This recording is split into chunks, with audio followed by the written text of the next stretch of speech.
ನಮಸ್ಕಾರ ಪ್ರಿಯ ವೀಕ್ಷಕರೇ, ನಿಮ್ಮೆಲ್ಲರಿಗೂ ಕೂಡ ನೂತನ ವರ್ಷದ ಶುಭಾಶಯಗಳು. ದೇವರು ತನ್ನ ಮಹಾನ್ ಕೃಪೆಯಿಂದ ನಮ್ಮೆಲ್ಲರನ್ನೂ ಕೂಡ ಕಳೆದ ವರ್ಷ ಅದ್ಭುತ ರೀತಿಯಲ್ಲಿ ಕಾದು ಕಾಪಾಡಿ ಈ 2024ನೇ ವರ್ಷವನ್ನು ಕಾಣ ಮಾಡಿದ್ದಾನೆ. ಅದಕ್ಕಾಗಿ ಕರ್ತನ ನಾಮಕ್ಕೆ ಸ್ತೋತ್ರವನ್ನು ಸಲ್ಲಿಸುತ್ತಾ ನಿಮ್ಮೆಲ್ಲರನ್ನೂ ಕೂಡ ಈ ಒಂದು ಆತ್ಮೀಯ ಕಾರ್ಯಕ್ರಮಕ್ಕೆ ಕ್ರಿಸ್ತ ಯೇಸುವಿನ ನಾಮದಲ್ಲಿ ಸ್ವಾಗತವನ್ನು ಬಯಸುತ್ತೇನೆ.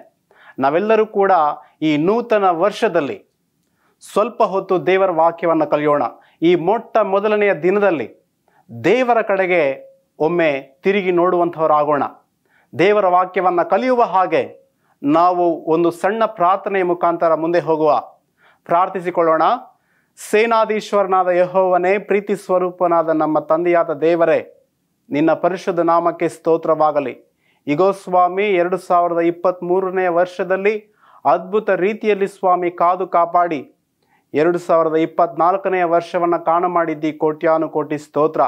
ಇಗೋ ಸ್ವಾಮಿ, ಈ ವರ್ಷದ ಮೊದಲನೆಯ ದಿನದಲ್ಲಿ ನಿನ್ನ ಕಡೆಗೆ ನೋಡುತ್ತಿರುವಾಗ, ನಿನ್ನ ವಾಕ್ಯವನ್ನು ಸ್ವಾಮಿ ನಾವು ಧ್ಯಾನ ಮಾಡಲು ಹೋಗುತ್ತಿರುವಾಗ ನೀವೇ ನಮ್ಮೊಟ್ಟಿಗೆ ಮಾತನಾಡಬೇಕೆಂದು, ಪ್ರತಿಯೊಬ್ಬೊಬ್ಬ ಮಗಳನ್ನು ಹೇರಳವಾಗಿ ಆಶೀರ್ವದಿಸಬೇಕೆಂದು ಯೇಸುವಿನ ನಾಮದಲ್ಲಿ ಬೇಡಿಕೊಳ್ಳುತ್ತೇನೆ ಸ್ವಾಮಿ, ಆಮೇನ್. ಪ್ರಿಯ ವೀಕ್ಷಕರೇ, ದಾವಿದನು 103ನೇ ಕೀರ್ತನೆ 1-2 ವಾಕ್ಯಗಳಲ್ಲಿ ಈ ರೀತಿ ಹೇಳ್ತಾನೆ: ನನ್ನ ಮನವೇ ಯೆಹೋವನನ್ನು ಕೊಂಡಾಡು, ನನ್ನ ಸರ್ವೇಂದ್ರಿಯಗಳೇ ಆತನ ಪವಿತ್ರ ನಾಮವನ್ನು ಕೀರ್ತಿಸಿರಿ. ನನ್ನ ಮನವೇ ಯೆಹೋವನನ್ನು ಕೊಂಡಾಡು, ಆತನು ಮಾಡಿದಂತಹ ಉಪಕಾರಗಳಲ್ಲಿ ಒಂದನ್ನೂ ಮರೆಯಬೇಡ ಎಂಬುದಾಗಿ ದಾವಿದನು ಹೇಳುತ್ತಿದ್ದಾನೆ.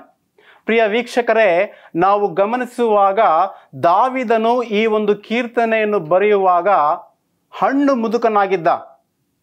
ಆ ಮುಪ್ಪಿನಲ್ಲಿ ಈ ಒಂದು ಕೀರ್ತನೆಯನ್ನು ರಚಿಸುತ್ತಿದ್ದಾನೆ, ಈ ಒಂದು ಕೀರ್ತನೆಯನ್ನು ಹಾಡುತ್ತಿದ್ದಾನೆ. ನನ್ನ ಮನವೇ ಯೆಹೋವನನ್ನು ಕೊಂಡಾಡು, ನನ್ನ ಸರ್ವೇಂದ್ರಿಯಗಳೇ ಆತನ ಪವಿತ್ರ ನಾಮವನ್ನು ಕೀರ್ತಿಸಿರಿ. ನನ್ನ ಮನವೇ ಯೆಹೋವನನ್ನು ಕೊಂಡಾಡು, ಆತನು ಮಾಡಿದಂತಹ ಉಪಕಾರಗಳಲ್ಲಿ ಒಂದನ್ನೂ ಸಹ ಮರೆಯಬೇಡ ಎಂಬುದಾಗಿ ಹಾಡುತ್ತಿದ್ದಾನೆ. ಪ್ರಿಯರೇ, ಸಾಧಾರಣವಾಗಿ ನಾವು ನೋಡುವಾಗ ಮುಪ್ಪಿನಲ್ಲಿ ನಾವು ಮರೆಯುವುದುಂಟು, ಮರು ಹೆಚ್ಚಾಗುತ್ತಾ ಬರುತ್ತದೆ. ಅದಕ್ಕಾಗಿ ದಾವಿದನು ಹೇಳ್ತಿದ್ದಾನೆ, ಯೆಹೋವನು ಮಾಡಿದಂತಹ ಆ ಮಹಾನ್ ಉಪಕಾರಗಳನ್ನು ನನ್ನ ಮನವೇ ನೀನು ಮರೆಯಬೇಡ ಎಂಬುದಾಗಿ. ಹೌದು ಪ್ರಿಯರೇ, 2023ನೇ ವರ್ಷದಲ್ಲಿ ದೇವರು ನಮ್ಮನ್ನು ಅದ್ಭುತ ರೀತಿಯಲ್ಲಿ ನಡೆಸಿಕೊಂಡು ಬಂದಿದ್ದಾನೆ. ನಮ್ಮನ್ನು ಕಾದು ಕಾಪಾಡಿದ್ದಾನೆ, ಅಪಾಯಗಳಿಂದ ಸಂರಕ್ಷಿಸಿದ್ದಾನೆ. ಅನಾರೋಗ್ಯ ಸಮಸ್ಯೆ ಇರುವಾಗ ಆರೋಗ್ಯವನ್ನು ಕೊಟ್ಟಿದ್ದಾನೆ, ಸಾಲದ ಬಾಧೆಯಲ್ಲಿರುವಾಗ ದೇವರು ನಮ್ಮ ಸಹಾಯಕ್ಕೆ ಬಂದಿದ್ದಾನೆ. ಅಂತಹ ಮಹಾನ್ ಉಪಕಾರಗಳನ್ನು ಯಾವ ರೀತಿ ನಾವು ಮರೆಯಬೇಕು? ದೇವರು ಅದ್ಭುತ ರೀತಿಯಲ್ಲಿ ನಮ್ಮನ್ನು ನಡೆಸಿದ್ದಾನೆ. ಆದ್ದರಿಂದ ನಾವು ಇಂದು ದೇವರಿಗೆ ಕೃತಜ್ಞತೆಯನ್ನು ಹೇಳುವಂಥವರಾಗೋಣ. ನಾವು ಸತ್ಯವೇದದಲ್ಲಿ ನೋಡುವಾಗ 1ನೇ ಸಾಮುವೇಲ 7ನೇ ಅಧ್ಯಾಯದಲ್ಲಿ ಫಿಲಿಸ್ತಿಯರ ಹಸ್ತವು ಇಸ್ರಾಯೇಲರ ಮೇಲೆ ಬಹು ಬಲವಾಗಿ ಬರುತ್ತಿರುತ್ತದೆ. ಈ ಸಂದರ್ಭದಲ್ಲಿ ಇಸ್ರಾಯೇಲರೆಲ್ಲರೂ ಸೇರಿ ಪ್ರವಾದಿಯಾದಂತಹ ಸಮುವೇಲನ ಬಳಿಗೆ ಬಂದು, ಸ್ವಾಮಿ ನಮಗಾಗಿ ನೀನು ಪ್ರಾರ್ಥಿಸು ಎಂಬುದಾಗಿ ಕೂಗಿಕೊಂಡಾಗ ಸಮುವೇಲನು ಯೆಹೋವ ದೇವರಿಗೆ ಪ್ರಾರ್ಥನೆಯನ್ನು ಮಾಡ್ತಾನೆ. ಪ್ರಿಯರೇ, ನಾವು ಗಮನಿಸೋದಾದರೆ 7ನೇ ಅಧ್ಯಾಯ 11-13 ವಾಕ್ಯಗಳಲ್ಲಿ ಫಿಲಿಸ್ತಿಯರ ದಂಡು ಇಸ್ರಾಯೇಲರ ಮೇಲಕ್ಕೆ ಬರುತ್ತಿರುವಾಗ ಸಮುವೇಲನ ಪ್ರಾರ್ಥನೆಯನ್ನು ಕೇಳಿದಂತಹ ದೇವಾದಿ ದೇವನು ದೊಡ್ಡ ಗುಡುಗಿನ ಮುಖಾಂತರ ಫಿಲಿಸ್ತಿಯರೆಲ್ಲರನ್ನೂ ಕೂಡ ಓಡಿ ಹೋಗುವ ಹಾಗೆ ಮಾಡ್ತಾನೆ. ಎಲ್ಲರೂ ಕೂಡ ಅಲ್ಲಿಂದ ಚೆಲ್ಲಾಪಿಲ್ಲಿಯಾಗಿ ಹೋಗುತ್ತಿರುವಾಗ ಸಮುವೇಲನು ಏನ್ ಮಾಡ್ತಾನೆ ಗೊತ್ತಾ ಪ್ರಿಯರೇ? ಒಂದು ಕಲ್ಲನ್ನು ನಿಲ್ಲಿಸಿ, ಯೆಹೋವನು ನಮ್ಮನ್ನು ಇಲ್ಲಿಯವರೆಗೂ ಕೂಡ ನಡೆಸಿದ್ದಾನೆ ಎಂಬುದಾಗಿ ನೆನೆದವನಾಗಿ ಆತನ ಏನ್ ಮಾಡ್ತಾನಪ್ಪ ಅಂತಂದ್ರೆ, ಒಂದು ಶಿಲೆಯನ್ನು ನಿಲ್ಲಿಸಿ ಎಬಿನೇಜರ್ ಎಂಬುದಾಗಿ ಆ ಒಂದು ಸ್ಥಳಕ್ಕೆ ಹೆಸರನ್ನು ಇಡ್ತಾನೆ. ಎಬಿನೇಜರ್ ಅಂದ್ರೆ ಇಲ್ಲಿಯವರೆಗೂ ನಮ್ಮನ್ನು ನಡೆಸಿದ ಆತನಿಗೆ ಸ್ತೋತ್ರ ಎಂಬುದಾಗಿ. ಪ್ರಿಯರೇ, ನಮ್ಮೆಲ್ಲರನ್ನೂ ಕೂಡ 2023ನೇ ವರ್ಷದಲ್ಲಿ ಅದ್ಭುತ ರೀತಿಯಾಗಿ ದೇವರು ನಮ್ಮನ್ನು ಕಾದು ಕಾಪಾಡಿ ನಡೆಸಿದ್ದಾನೆ. ನಮ್ಮ ಕಣ್ಣೀರಿನಲ್ಲಿ, ಅನಾರೋಗ್ಯದಲ್ಲಿ, ವ್ಯಥೆಯಲ್ಲಿ ನಾವಿರುವಾಗ ದೇವರು ನಮ್ಮ ಸಹಾಯಕ್ಕೆ ಬಂದಿದ್ದಾನೆ ಪ್ರಿಯರೇ. ಆದ್ದರಿಂದ ಆತನು ಮಾಡಿದಂತಹ ಉಪಕಾರಗಳನ್ನು ನಾವು ಮರೆಯಬಾರದು. ಅಷ್ಟೇ ಅಲ್ಲ, ಸತ್ಯವೇದದಲ್ಲಿ ನಾವು ನೋಡ್ತೇವೆ, ಲೂಕನ ಸುವಾರ್ತೆ 17ನೇ ಅಧ್ಯಾಯದಲ್ಲಿ ಯೇಸು ಸ್ವಾಮಿಯವರ ಬಳಿಗೆ 10 ಮಂದಿ ಕುಷ್ಠ ರೋಗಗಳು ಬರ್ತಾರೆ. 10 ಮಂದಿ ಕುಷ್ಠ ರೋಗಿಗಳು ಯೇಸು ಸ್ವಾಮಿಯ ಬಳಿಗೆ ಬಂದು, ಸ್ವಾಮಿ ನಮ್ಮನ್ನ ಗುಣ ಮಾಡಪ್ಪ, ನಮ್ಮ ಹತ್ರಕ್ಕೆ ಯಾರೂ ಕೂಡ ಬರ್ತಾ ಇಲ್ಲ, ನಮ್ಮ ಮಾತನ್ನ ಯಾರೂ ಕೇಳಿಸ್ಕೊಂತ ಇಲ್ಲ, ನಾವು ಬಹು ದುಃಖಕ್ರಾಂತರಾಗಿದ್ದೇವೆ, ನಮ್ಮ ವ್ಯಾಧಿಯಿಂದ ನಮ್ಮನ್ನ ಗುಣ ಮಾಡು ಎಂಬುದಾಗಿ ಕೇಳುವಾಗ ಯೇಸು ಸ್ವಾಮಿಯವರು ಹೇಳ್ತಾರೆ, ನೀವು ಹೋಗಿ ಯಾಜಕರ ಬಳಿಗೆ ಹೋಗಿ ನಿಮ್ಮ ಒಂದು ಶರೀರಗಳನ್ನು ತೋರಿಸಿರಿ ಎಂಬುದಾಗಿ ಹೇಳುವಾಗ ಅವರು ಮಾರ್ಗ ಮಧ್ಯದಲ್ಲಿರುವಾಗ 10 ಮಂದಿಯೂ ಕೂಡ ಪ್ರಿಯರೇ ಗುಣವಾಗ್ತಾರೆ. ಈ ಸಂದರ್ಭದಲ್ಲಿ ಆ 10 ಮಂದಿಯಲ್ಲಿ ಒಬ್ಬನು ಮಾತ್ರ ಕ್ರಿಸ್ತ ಯೇಸುವಿನ ಬಳಿಗೆ ಬಂದು ಹೇಳ್ತಾನೆ, ಸ್ವಾಮಿ ನಾನು ಇಷ್ಟು ದಿವಸ ಅತಿ ಭಯಂಕರವಾದಂತಹ ವ್ಯಾಧಿಯಿಂದ ಮೊತ್ತಲ್ಪಟ್ಟಿದ್ದೆ, ನಾನು ಕುಷ್ಠರೋಗಿಯಾಗಿದ್ದೆ, ನನ್ನ ಬಳಿಗೆ ಯಾರು ಬರ್ತಿರ್ಲಿಲ್ಲ, ಇಂತಹ ನನ್ನನ್ನು ನೀನು ಕರುಣಿಸಿದ್ದಿ, ನನ್ನ ವ್ಯಾಧಿಯನ್ನ ದೂರ ಮಾಡಿದ್ದಿ, ನಿನಗೆ ಸ್ತೋತ್ರ ಅಪ್ಪ, ನಿನಗೆ ವಂದನೆಗಳು ಸ್ವಾಮಿ ಎಂಬುದಾಗಿ ಹೇಳುವಾಗ ಯೇಸು ಸ್ವಾಮಿಯವರು ಹೇಳ್ತಾರೆ, ಇನ್ನೂ 9 ಮಂದಿ ಎಲ್ಲಿ? ಸ್ವಾಮಿ ಗೊತ್ತಿಲ್ಲ, ನಾನು ಒಂದು ಕೃತಜ್ಞತಾ ಭಾವದಿಂದ ನಿನ್ನ ಪಾದದ ಬಳಿಗೆ ಬಂದಿದ್ದೇನೆ ಎಂಬುದಾಗಿ ಹೇಳುವಾಗ ನಿನ್ನ ನಂಬಿಕೆಯೇ ನಿನ್ನನ್ನು ಗುಣ ಮಾಡಿಯದೆ, ಹೊರಡು ಎಂಬುದಾಗಿ ಯೇಸು ಸ್ವಾಮಿಯವರು ಹೇಳೋದನ್ನು ನಾವು ಕಾಣ್ತಿದ್ದೇವೆ. ಪ್ರಿಯರೇ, ಈ ಹೊತ್ತು ದೇವರು ಮಾಡಿದಂತಹ ಪ್ರತಿಯೊಂದೊಂದು ಉಪಕಾರಗಳಿಗಾಗಿ, ಆತನು ನಮ್ಮ ಜೀವನದಲ್ಲಿ ನಮ್ಮ ಕುಟುಂಬದಲ್ಲಿ ನಡೆಸಿದಂತಹ ಪ್ರತಿಯೊಂದೊಂದು ಅದ್ಭುತ ಕಾರ್ಯಗಳಿಗಾಗಿ ನಾವು ಕ್ರಿಸ್ತನಿಗೆ ಕೃತಜ್ಞತೆಯನ್ನು ಹೇಳುವಂತವರಾಗೋಣ. ಸ್ವಾಮಿ ನೀನು ಮಾಡಿದಂತಹ ಈ ಒಂದು ಮಹಾನ್ ಕೃತ್ಯಗಳಿಗಾಗಿ ನನಗೆ ಸ್ತೋತ್ರ ಸ್ವಾಮಿ ಎಂಬುದಾಗಿ ನಾವು ಸ್ತೋತ್ರ ಗೀತೆಯನ್ನ ಇಂದು ಖಂಡಿತವಾಗಲೂ ಹಾಡಬೇಕು. ದೇವರು ನಮ್ಮೊಟ್ಟಿಗೆ ಒಂದು ವೇಳೆ ಇಲ್ಲದಿದ್ದರೆ ನಾವು ಏನಾಗುತ್ತಿದ್ದೇವೋ. ಕೆಲವೊಮ್ಮೆ ಈ ವಿಚಾರವನ್ನು ನಾನು ಮಾಡುತ್ತಿರುವಾಗ ನನಗೆ ಭಯವಾಗುತ್ತೆ. ಯೇಸು ಸ್ವಾಮಿ ಒಂದು ವೇಳೆ ನನ್ನ ಸಂಗಡ ಇಲ್ಲವಾದರೆ, ನನ್ನನ್ನು ಕೈ ಹಿಡಿದು ನಡೆಸಲಿಲ್ಲವಾದರೆ ನಾನು ಏನಾಗುತ್ತಿದ್ದೇನೋ ಎಂಬುದಾಗಿ ನನಗೆ ಬಹಳ ಭಯವಾಗುತ್ತೆ, ಬಹಳ ದುಃಖತಪ್ತನಾಗ್ತೇನೆ. ಆದ್ದರಿಂದ ಪ್ರಿಯರೇ, ಈ ಹೊತ್ತು ಇಲ್ಲಿಯವರೆಗೂ ನಮ್ಮನ್ನು ನಡೆಸಿದಂತಹ ಆ ದೇವಾದಿ ದೇವರಿಗೆ ನಾವು ಸ್ತೋತ್ರ ಗೀತೆಯನ್ನು ಹಾಡುವಂಥವರಾಗೋಣ. ದೇವರು ಮಾಡಿದಂತಹ ಪ್ರತಿಯೊಂದೊಂದು ಉಪಕಾರಗಳಿಗೆ ದೇವರಿಗೆ ನಾವು ಕೃತಜ್ಞರಾಗಿ ದೀನ ಭಾವದಿಂದ ಆತನ ಮಾತಿಗೆ ಹೋಗುಟ್ಟು ಸದಾಕಾಲ ಆತನ ಮೆಚ್ಚುಗೆಯ ಮಕ್ಕಳಾಗಿ ಜೀವಿಸುವಂತಹ ಒಂದು ಪ್ರಯತ್ನವನ್ನ ಈ ಒಂದು 2024ನೇ ವರ್ಷದಲ್ಲಿ ನಾವು ಮಾಡಬೇಕಾಗಿದೆ. ಪ್ರಿಯರೇ, ನಾವು ಗಮನಿಸೋದಾದರೆ ಸತ್ಯವೇದದಲ್ಲಿ ನಾವು ಅನೇಕ ಸಂಘಟನೆಗಳನ್ನು ನೋಡ್ತೇವೆ. ಹನ್ನಳು ಸಂತಾನವಿಲ್ಲದೆ ಬಾಧೆ ಪಡುತ್ತಿದ್ಲು. ಬಾಧೆ ಪಡುತ್ತಿರುವಾಗ ಏಲಿಯನ್ ಹೇಳ್ತಾನೆ, ನೀನು ಹೋಗಮ್ಮ ಇಲ್ಲಿಂದ, ನೀನು ಮುಂಬರುವ ವರ್ಷದಲ್ಲಿ ಇಲ್ಲಿಗೆ ಬರ್ತೀಯ, ಬರಿಗೈರಿಂದ ಅಲ್ಲ, ಯೆಹೋವ ದೇವರ ನಿನ್ನ ಮೊರೆಯನ್ನು ಕೇಳಿ ನಿನ್ನ ಮೊರೆಗೆ ಹೋಗೊಟ್ಟು ನಿನಗೆ ಸಂತಾನ ಭಾಗ್ಯವನ್ನು ಕೊಡ್ತಾನೆ, ನೀನು ಬರುವಾಗ ನಿನ್ನ ಕೈಯಲ್ಲಿ ಗಂಡು ಮಗು ಇರುತ್ತೆ, ಹೋಗು ಎಂಬುದಾಗಿ ಹೇಳುವಾಗ ಆಕೆ ಸಂತೋಷದಿಂದ ಬರ್ತಾಳೆ. ಯೆಹೋವ ದೇವರು ಹನ್ನಳ ಗರ್ಭವನ್ನು ತೆಗೆದು ಆ ಹನ್ನಳ ಗರ್ಭವನ್ನು ತೆರೆದ ಪ್ರಯುಕ್ತ ಸಮುಯೇಲನು ಹುಟ್ಟುತ್ತಾನೆ.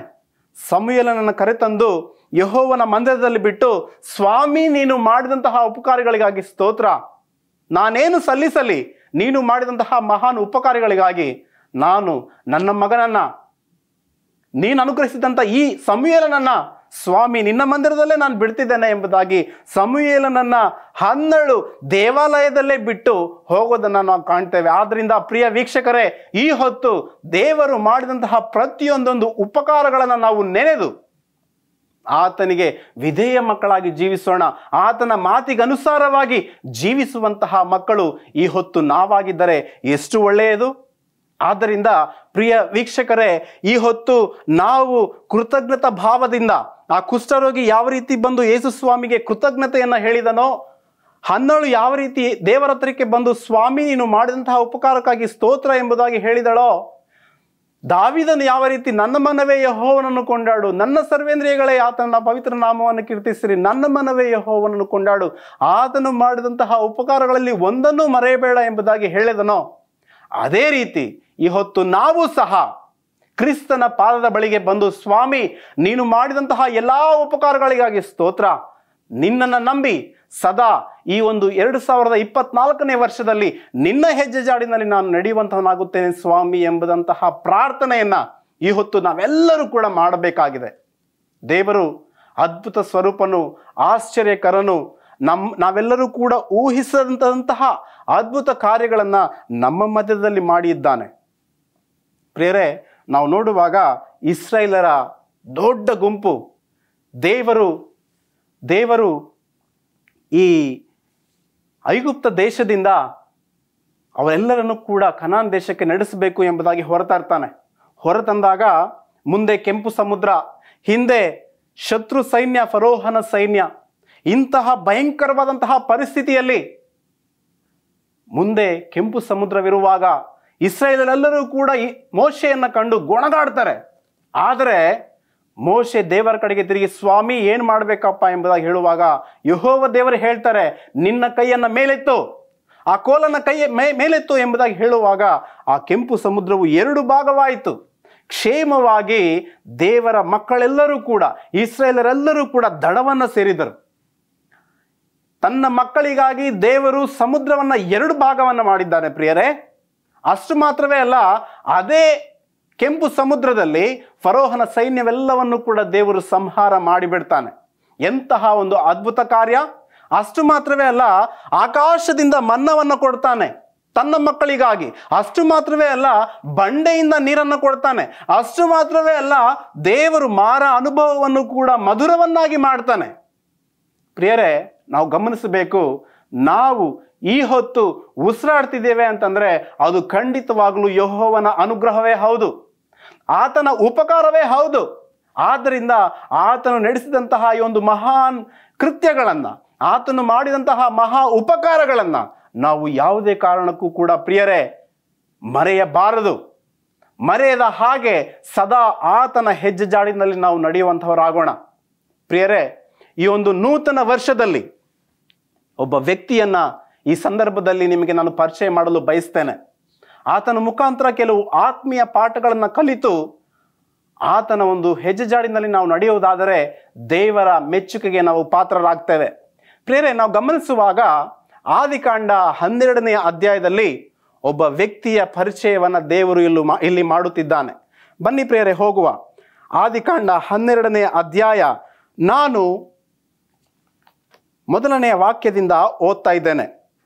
ಯೆಹೋವನು ಅಬ್ರಾಮನಿಗೆ, ನೀನು ಸ್ವದೇಶವನ್ನು, ಬಂಧು ಬಳಗವನ್ನು, ತಂದೆಯ ಮನೆಯನ್ನು ಬಿಟ್ಟು ನಾನು ತೋರಿಸುವ ದೇಶಕ್ಕೆ ಹೊರಟು ಹೋಗು. ನಾನು ನಿನ್ನನ್ನು ದೊಡ್ಡ ಜನಾಂಗವಾಗುವಂತೆ ಮಾಡುತ್ತೇನೆ. ಆಶೀರ್ವದಿಸಿ ನಿನ್ನ ಹೆಸರನ್ನು ಪ್ರಖ್ಯಾತಿಗೆ ತರುವೆನು. ನೀನು ಆಶೀರ್ವಾದ ನಿಧಿಯಾಗುವಿ. ನಿನ್ನನ್ನು ಹರಸುವವರನ್ನು ಹರಸುವೆನು, ನಿನ್ನನ್ನು ಶಪಿಸುವವರನ್ನು ಶಪಿಸುವೆನು. ನಿನ್ನ ಮೂಲಕ ಭೂಲೋಕದ ಎಲ್ಲ ಕುಲದವರಿಗೆ ಆಶೀರ್ವಾದ ಉಂಟಾಗುವುದು. ಪ್ರಿಯರೇ, ನಾವು ಈ ಭಾಗದಲ್ಲಿ ಸ್ಪಷ್ಟವಾಗಿ ನೋಡ್ತಿದ್ದೇವೆ, ಅಬ್ರಹಾಮನು ಅನ್ಯನು. ಆತನು ಅನ್ಯ ದೇವರಿಗೆ ಪೂಜೆ ಪುನಸ್ಕಾರಗಳನ್ನು ಮಾಡುತ್ತಾ ಜೀವಿಸುತ್ತಿರುವ ಆತನು. ಆದರೆ ನಾವು ಗಮನಿಸುವಾಗ ದೇವರು ಅಬ್ರಹಾಮನನ್ನು ಕರೀತಿದ್ದಾನೆ. ಅಬ್ರಹಾಮನನ್ನು ಕರೆದಾಗ ದೇವರು ವಾಗ್ದಾನವನ್ನು ಮಾಡ್ತಿದ್ದಾರೆ, ನಿನ್ನನ್ನು ಹರಸುವವರನ್ನು ಹರಿಸ್ತೇನೆ, ನಿನ್ನನ್ನು ಶಪಿಸುವವರನ್ನು ಶಪಿಸ್ತೇನೆ ಎಂಬುದಾಗಿ ಹೇಳುವಾಗ ಅಬ್ರಹಾಮನು ಪ್ರಿಯರೇ ಸಂಪೂರ್ಣವಾದಂತಹ ವಿಧೇಯತೆಯಿಂದ ದೇವರ ಮೆಚ್ಚುಗೆಗೆ ಪಾತ್ರನಾಗಿ ದೇವರು ಹೇಳಿದಂತೆ ಎಲ್ಲಿಗೆ ಹೋಗುತ್ತಿದ್ದಾನೆ ಎಂಬುದು ಆತನಿಗೆ ಗೊತ್ತೇ ಇಲ್ಲ. ಆದರೂ ಸಹ ಆತನು ಹೊರಟು ದೇವರ ಮಾತಿಗೆ ಹೋಗೊಟ್ಟು ಆತನು ವಿಧೇಯತೆಯನ್ನು ತೋರಿಸ್ತಾನೆ. ಪ್ರಿಯರೇ, ದೇವರ ವಾಕ್ಯ ಸ್ಪಷ್ಟವಾಗಿ ಹೇಳುತ್ತೆ, ದೇವರು ವಿಧೇಯತೆಗೆ ಮೆಚ್ಚುವಷ್ಟು ಯಜ್ಞಕ್ಕೆ ದೇವರು ಮೆಚ್ಚೋದಿಲ್ವಂತೆ, ಬಲಿಯಾಗಗಳನ್ನು ದೇವರು ಮೆಚ್ಚೋದಿಲ್ವಂತೆ. ಆದ್ದರಿಂದ ಪ್ರಿಯರೇ, ಈ ಹೊತ್ತು ನಾವು ಮನಸ್ಸಿನಲ್ಲಿಡಬೇಕು, ಅಬ್ರಹಾಮನ ಹಾಗೆ ವಿಧೇಯತೆಯುಳ್ಳಂತಹ ಜೀವನವನ್ನ ಈ 2024ನೇ ವರ್ಷದಲ್ಲಿ ನಾವೆಲ್ಲರೂ ಕೂಡ ಮಾಡಬೇಕು. ಅಬ್ರಹಾಮನನ್ನ ದೇವರು ಹೇಳ್ತಿದ್ದಾನೆ, ನಿನ್ನನ್ನು ನಾನು ಆಶೀರ್ವಾದ ನಿಧಿಯಾಗುವಂತೆ ಮಾಡ್ತೇನೆ. ಪ್ರಿಯರೇ, ಗಮನಿಸಬೇಕು, ನಾವು ಕೂಡ ಇಂದು ಆಶೀರ್ವಾದ ನಿಧಿಗಳಾಗಬೇಕಾದರೆ, ನನ್ನ ಕುಟುಂಬ, ನಿಮ್ಮ ಕುಟುಂಬ ಆಶೀರ್ವದಿಸಲ್ಪಡಬೇಕಾದರೆ ಈ ವರ್ಷದಲ್ಲಿ ನಾವು ಮಾಡಬೇಕಾಗಿದೆ ಏನಪ್ಪಾ ಅಂತಂದ್ರೆ, ಖಂಡಿತವಾಗಲೂ ನಾವು ದೇವರ ಮಾತಿಗೆ, ದೇವರ ವಾಕ್ಯಕ್ಕೆ ವಿಧೇಯತೆಯನ್ನು ತೋರಿಸುವಂತವರಾಗಿರಬೇಕು. ಪ್ರಿಯರೇ, ಅಷ್ಟು ಮಾತ್ರವೇ ಅಲ್ಲ, ಈ ಅಬ್ರಹಾಮನ ಕುರಿತಾಗಿ ದೇವರೇ ಹೇಳ್ತಾನೆ ತನ್ನ ವಾಕ್ಯದಲ್ಲಿ, ಅಬ್ರಹಾಮನು ನನ್ನ ಸ್ನೇಹಿತ ಎಂಬುದಾಗಿ.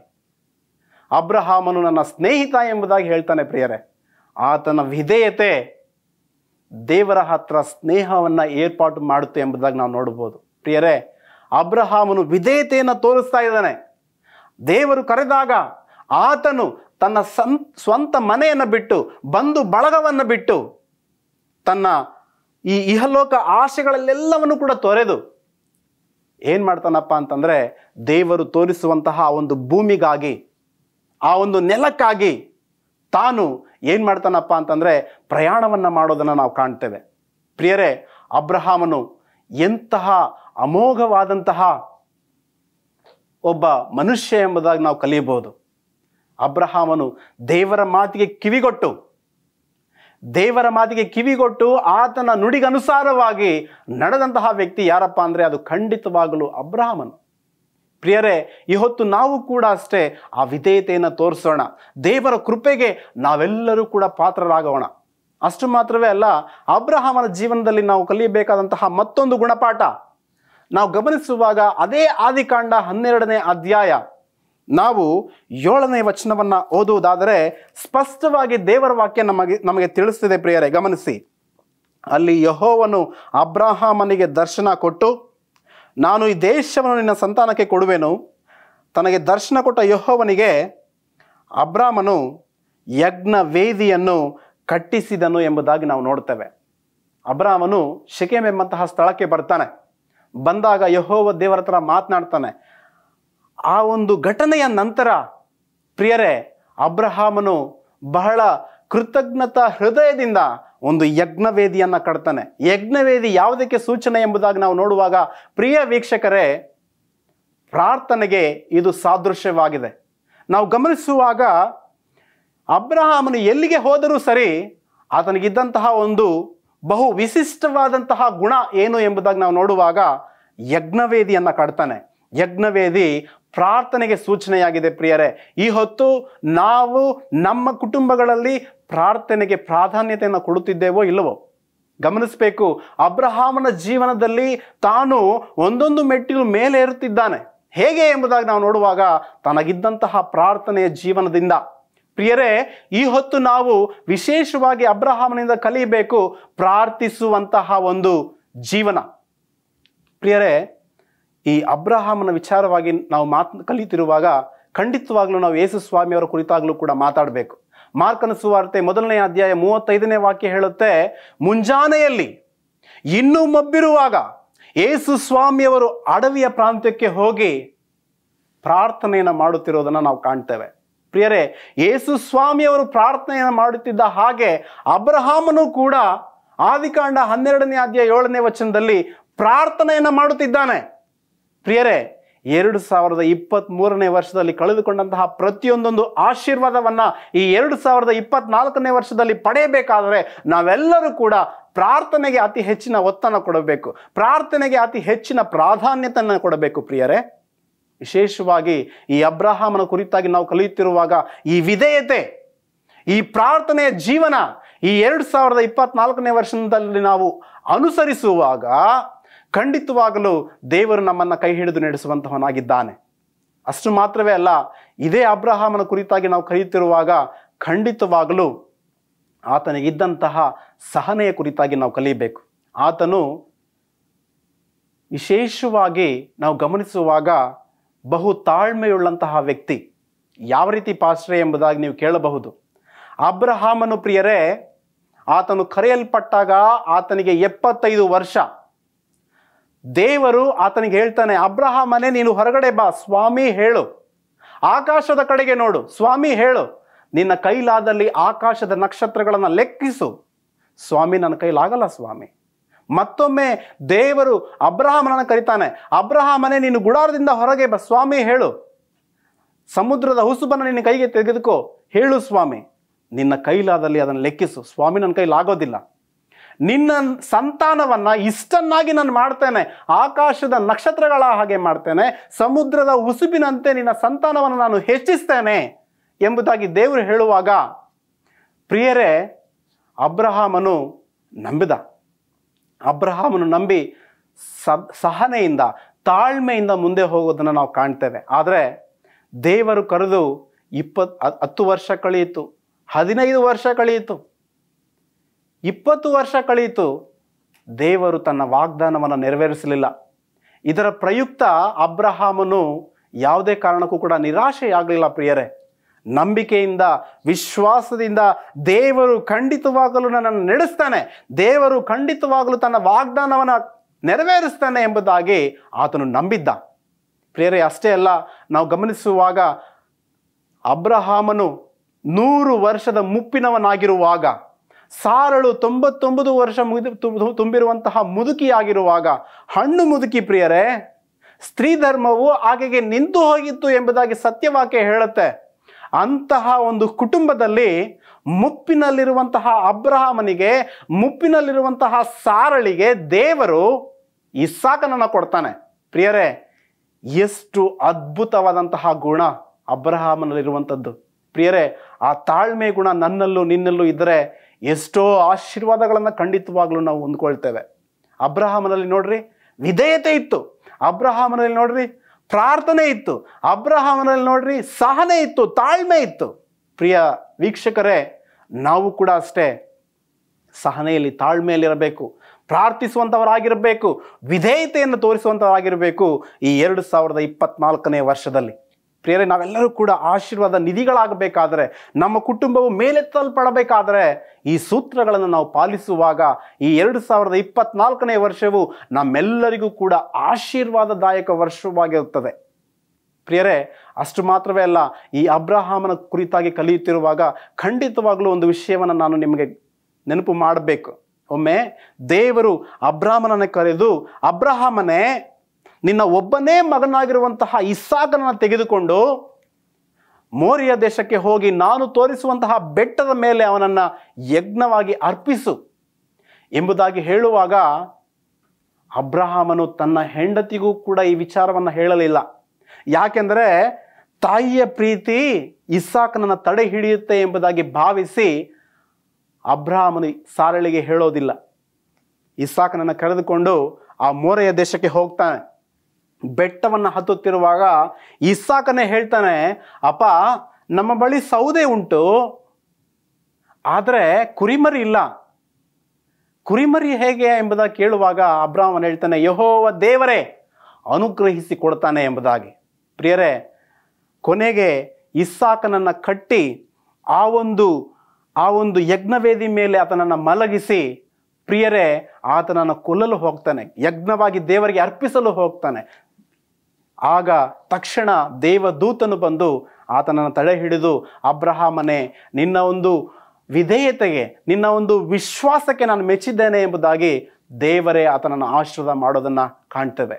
ಅಲ್ಲೇ ಪಕ್ಕದಲ್ಲಿರುವಂತಹ ಒಂದು ಟಗರನ್ನು ಹಿಡಿದು ಬಲಿಯನ್ನಾಗಿ ಅರ್ಪಿಸ್ತಾನೆ. ಪ್ರಿಯರೇ, ವಿಶೇಷವಾಗಿ ನಾವು ಗಮನಿಸಬೇಕು, ಈ ನೂತನ ವರ್ಷದಲ್ಲಿ ಅಬ್ರಹಾಮನಿಗಿದ್ದಂತಹ ಈ ಗುಣಗಳು ನನಗೂ ಇರಬೇಕು, ನಿಮಗೂ ಇರಬೇಕು. ವಿಧೇಯತೆಯನ್ನು ತೋರಿಸೋಣ, ಪ್ರಾರ್ಥನೆಯಲ್ಲಿ ಮುಂದೆ ಹೋಗೋಣ, ನಾವು ಸಹನೆಯಿಂದ ತಾಳ್ಮೆಯಿಂದ ಜೀವಿಸೋಣ, ನಾವು ಖಂಡಿತವಾಗಲೂ ವಿಶ್ವಾಸ ವೀರರಾಗಿ ಮುಂದೆ ಸಾಗೋಣ. ಆಗ ಖಂಡಿತವಾಗಲೂ ದೇವರು ನನ್ನನ್ನು, ನಿಮ್ಮನ್ನು ಈ 2024ನೇ ವರ್ಷದಲ್ಲಿ ಅದ್ಭುತ ರೀತಿಯಲ್ಲಿ ಆಶೀರ್ವಾದ ಮಾಡಿ ನಡೆಸುವಂಥವರಾಗಿದ್ದಾರೆ. ಪ್ರಿಯರೇ, ಇಷ್ಟೊತ್ತು ನಾವು ದೇವರ ವಾಕ್ಯವನ್ನು ಕೇಳಿದ್ದೇವೆ. ಕೃತಜ್ಞತಾ ಭಾವದಿಂದ ಅಬ್ರಹಾಮನ ಹಾಗೆ ನಾವು ಪ್ರಾರ್ಥನೆಯಲ್ಲಿ ಮುಂದೆ ಹೋಗುವ, ವಿಧೇಯತೆಯಲ್ಲಿ ಮುಂದೆ ಹೋಗುವ, ತಾಳ್ಮೆಯಿಂದ ನಾವು ಜೀವಿಸುವ, ವಿಶ್ವಾಸದಲ್ಲಿ ನಾವು ಮುಂದೆ ಹೋಗುವ. ಖಂಡಿತವಾಗಲೂ ಈ 2024ನೇ ವರ್ಷ ನಮ್ಮೆಲ್ಲರಿಗೂ ಕೂಡ ಆಶೀರ್ವಾದದಾಯಕವಾಗಿರುತ್ತದೆ.